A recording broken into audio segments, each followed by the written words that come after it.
Assalamualaikum warahmatullahi wabarakatuh. Perkenalkan, kami dari kelas 4A kelompok 1. Saya Rahmawati dengan NIM 4444 23039. Saya Nanda Saharani dengan NIM 4444 2300036. Saya Herlisa Maharani dengan NIM 4444 2300042. Saya Sutora Sarika Roma dengan NIM 4442300041. Saya Nurul Mauludia dengan NIM 4444 2300044. Di video kali ini, kami akan membuat kue tradisional klepon dengan bahan tambahan pangan pewarna sintetik dan alami. Selamat menyaksikan. Klepon merupakan salah satu jenis produk pangan dan jajanan khas Indonesia yang terbuat dari tepung beras, tepung ketan, dan gula merah Jawa, kemudian dibentuk bulat-bulat lalu direbus di dalam air mendidih dan memiliki tekstur yang kenyal. Klepon dikenal dengan warna hijaunya yang khas serta aroma harum pandan. Klepon populer tidak hanya di Indonesia, tetapi juga di luar negeri seperti Malaysia, Singapura, dan Belanda, yang biasanya dijual sebagai camilan atau street food. Klepon termasuk kategori produk 06.5 sebagai makanan pencuci mulut berbasis serelia dan pati. Dan klepon termasuk jenis pangan olahan siap saji. Pewarna makanan adalah zat dalam bentuk padat maupun cair yang memiliki kemampuan kimiawi untuk berikatan dengan bahan makanan sehingga dapat memberikan warna. Pewarna ini ditambahkan ke dalam makanan atau minuman dengan tujuan untuk memperbaiki atau memperkuat warnanya sehingga dapat meningkatkan daya tarik produk di mata konsumen. Pewarna makanan dapat berasal dari bahan alami maupun sintesis. Nah, jenis pewarna yang diperbolehkan penggunaannya dalam produk pangan itu disebut sebagai permit color atau certified color. Nah, beberapa contoh pewarna sintesis yang umum digunakan yaitu Allura Red, Brilliant Blue FCF, Indigo Carmine, Fast Green FCF, Ponceau 4R, dan Quinoline Yellow. Nah, di mana fungsi pewarna makanan yang pertama yaitu membuat makanan lebih menarik dan beragam, menyeragamkan warna makanan, menutupi perubahan selama proses pengolahan, menarik perhatian konsumen, serta menstabilkan warna selama penyimpanan. Pertama kita bahas terlebih dahulu terkait pengertian dari pewarna sintesis. Jadi pewarna sintesis adalah pewarna yang diperoleh secara sintesis kimiawi. Kemudian untuk pewarna sintesis yang kami gunakan dalam pembuatan klepon kali ini adalah pewarna sintesis merek Lion Brother, dan yang kami gunakan adalah varian pandan, yang mana komposisi dari pewarna tersebut terdiri dari tartrazin dan juga biru berlian. Kita bahas terlebih dahulu terkait tartrazin. Jadi tartrazin sendiri memiliki nilai ADI atau Acceptable Daily Index yang berkisar antara 0 hingga 10 mg per kilogram berat badan, dan batas maksimum yang boleh digunakan atau ditambahkan ke dalam bahan pangan yaitu sebanyak 70 mg per kilogram bahan pangan. Kemudian untuk biru berlian sendiri memiliki nilai ADI atau Acceptable Daily Index yang berkisar antara 0 hingga 6 mg per kilogram berat badan, yang artinya asupan harian yang dapat kita konsumsi atau kita terima untuk biru berlian ini nilainya lebih sedikit atau lebih dibatasi jika dibandingkan dengan tartrazin. Kemudian batas maksimum yang boleh dimasukkan atau ditambahkan ke dalam bahan pangan yaitu sebanyak 70 mg per kilogram bahan pangan. Untuk estimasi jumlah tartrazin dan biru berlian yang kami gunakan mengacu pada Perka BPOM, yang mana dalam pembuatan klepon dengan berat bahan baku sebanyak 110 gram, maka batas maksimum tartrazin maupun biru berlian yang boleh digunakan hanya sebanyak 7,7 mg. Sedangkan jumlah pewarna yang kami gunakan dalam pembuatan klepon dengan bahan baku sebanyak 110 gram ini hanya sebesar 6,1 mg, yang artinya penggunaan pewarna sintesis dalam pembuatan klepon dengan berat bahan baku sebanyak 110 gram ini masih dalam batas maksimum yang diperbolehkan. Kemudian untuk estimasi konsumsi pada individu dengan berat badan 60 gram, untuk tartrazin pada individu dengan berat badan 60 kg dapat dikonsumsi hingga batas 600 mg, sedangkan untuk biru berlian dengan batas maksimal sebanyak 360 mg.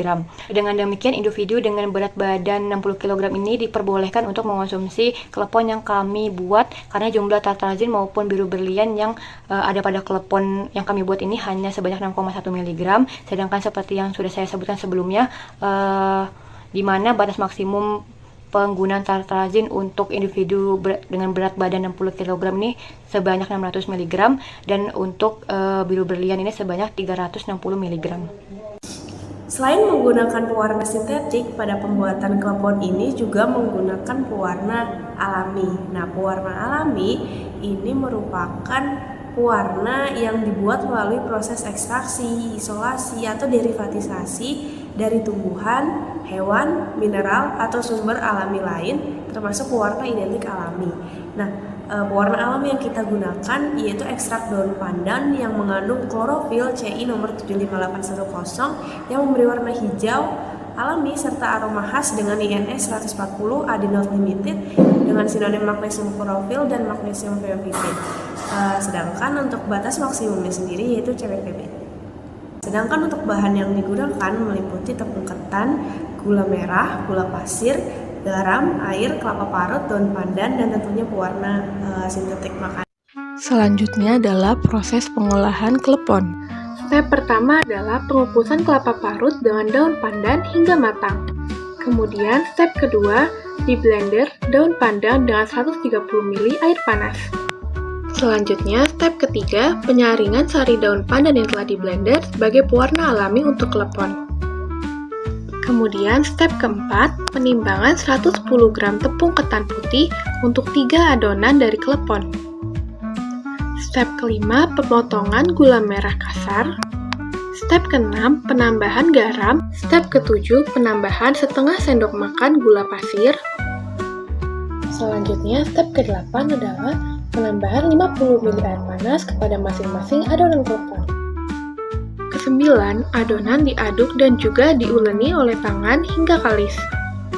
Step ke-10, penambahan 5 tetes pewarna hijau sintetis ke dalam adonan dan ditambahkan dengan air sebanyak 4 ml.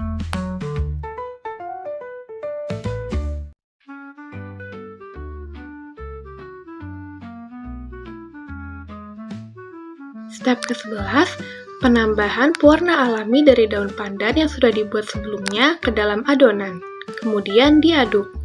Step ke-12, setiap adonan klepon dibentuk menjadi bulat. Step ke-13, setiap adonan klepon yang sudah dibulatkan diisi dengan gula merah yang sudah dipotong. Step ke-14, setiap adonan klepon direbus selama kurang lebih 5 menit.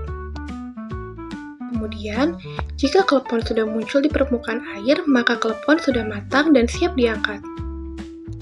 Step ke-16 dan step yang terakhir adalah pembaluran kelapa parut pada adonan klepon hingga menutupi seluruh bagian.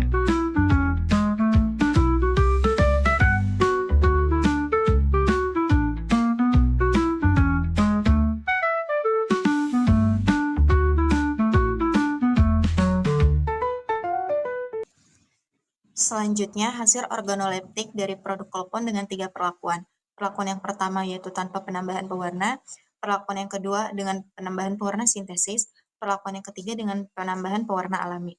Di mana perlakuan yang pertama yaitu tanpa penambahan pewarna memiliki rasa manis, aroma terigu dan gula merah, warna putih sedikit kusam, tekstur kenyal, dan secara keseluruhan kurang menarik. Untuk klepon dengan penambahan pewarna sintesis memiliki rasa manis dan dominan pewarna sintesis, aroma khas pewarna sintesis, warna hijau terang, tekstur yang kenyal, dan secara keseluruhan menarik. Kemudian, untuk klepon dengan penambahan pewarna alami memiliki rasa manis, aroma daun pandan, warna hijau pucat, tekstur yang kenyal, dan secara keseluruhan cukup menarik. Nah, di sini kita bisa lihat pada dokumentasi produk itu gambar klepon yang tanpa pewarna itu memiliki warna putih yang sedikit kusam. Pada klepon yang ditambahkan pewarna sintesis itu memiliki warna hijau yang cerah. Sementara gambar produk yang ditambahkan pewarna alami itu memiliki warna hijau yang pucat. Adapun kesimpulan dari hasil pemaparan yaitu produk dengan penambahan pewarna baik pewarna sintesis maupun pewarna alami menunjukkan keunggulan dibandingkan produk tanpa penambahan pewarna. Hal ini didasarkan pada aspek penampilan dan daya tarik secara keseluruhan, di mana pada formulasi P1 atau pewarna sintesis itu merupakan formulasi terbaik dari segi kualitas sensori yang menghasilkan warna hijau terang yang menarik, meskipun sedikit dipengaruhi oleh aroma dan rasa khas pewarna sintesis. Sementara pada formulasi P2 atau yang menggunakan pewarna alami memberikan kualitas sensori dengan tampilan cukup menarik, aroma daun pandan yang khas, serta rasa manis alami dan warna hijau pucat. Sementara pada formulasi P0 atau produk tanpa penambahan pewarna itu cenderung kurang menarik secara visual, yang hanya menunjukkan rasa manis dan aroma bahan dasar, serta warna putih yang sedikit kusam.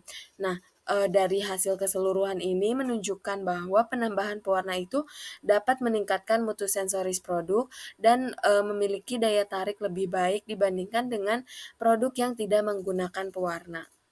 Terima kasih telah menyaksikan video kami. Sampai jumpa.